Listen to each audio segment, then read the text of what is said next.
向北方，别问我家乡，好像古老的城墙，挡不住忧伤。有人说他老家欠了一堆钱，需要避避风头；有人说他练就了一身武艺，却没机会展露；有人失去了自我，手足无措，四处漂流；有人为了梦想，为了生活养家糊口。他住在沿郊去探坡的旧职公寓，拥挤的大楼里，这么陌生人都来自外地。他埋头写着履历，怀抱着多少憧憬，往返在930号公路，内心盼着奇迹。也不想要回头为了地上，看向了梦想，有一人就让去走。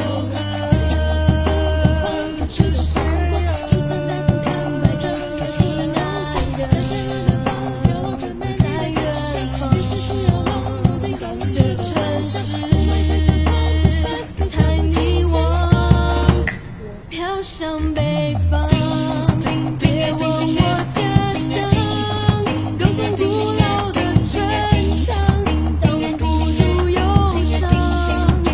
飘向北方，家人是否无恙？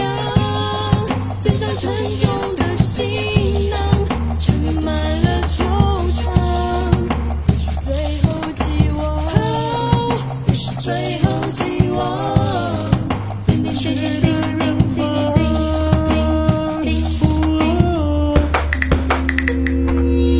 空气太脏太浑浊，他说不喜欢；气氛太混乱太冲突，他还不习惯。人行道一双又一双，谢谢冷漠的眼光。他经常将自己灌醉，强迫融入这大染缸，走着脚步蹒跚，而我都在摇。不适宜的人，他偶尔醉倒在那胡同楼下，拒绝保持刷牙，手中盛着一碗热汤，用力的温暖着内心里的不安。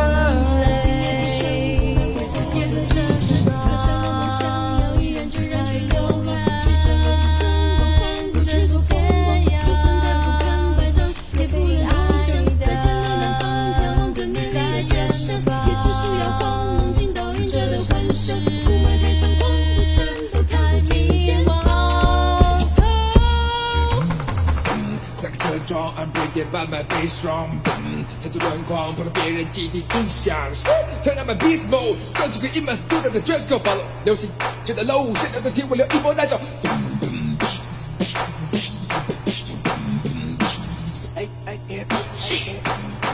下不了我耶。